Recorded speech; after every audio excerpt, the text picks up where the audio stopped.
अस्सलाम वालेकुम नाजरीन, मैं हूं अब्दुल अयाज। आइए देखते हैं आज का खबरनामा। North zone task force team ने बाल राजू नामी एक अफराद को गिरफ्तार कर लिया है जो लोगों को ब्लैक मैजिक के जरिए उनकी प्रॉब्लम सॉल्व करने के बहाने उन्हें धोखा दिया करता था।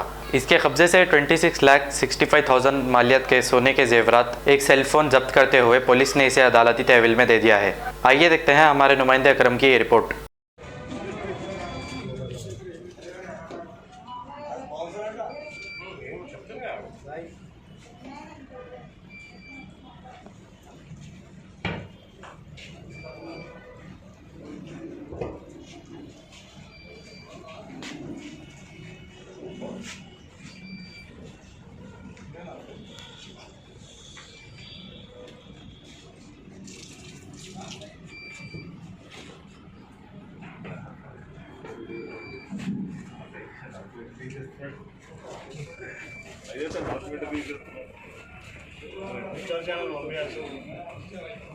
A1 टाउनशिप की एक और नई पेशकश। जहांगीर पीर दरगाह से 2 किलोमीटर पहले मल्टीनेशनल कंपनीज के करीब, जो कि बिल्कुल आबादी से लगा हुआ, बेंगलोर हाईवे से सिर्फ 5.5 किलोमीटर, बीटी रोड से लगा हुआ, तमाम डेवलपमेंट के साथ 5,50,000 में 100 गज का प्लॉट। A1 टाउनशिप में आपका ये छोटा सा इन्वेस्टमेंट आपका और आपके बच्चों का मुस्तकबिल बदल सकता है। आज ही तशरीफ लाएं और A1 टाउनशिप के इस प्रोजेक्ट से फायदा उठाएं। Office at pillar number 235 opposite fisheries department, Rajendra Nagar, Hyderabad. खबर है शहर की, खबर है गाँव की, खबर है सारी दुनिया की। 7H न्यूज पसंद आए तो लाइक कीजिए, शेयर कीजिए और सब्सक्राइब करना ना भूले। 7H news.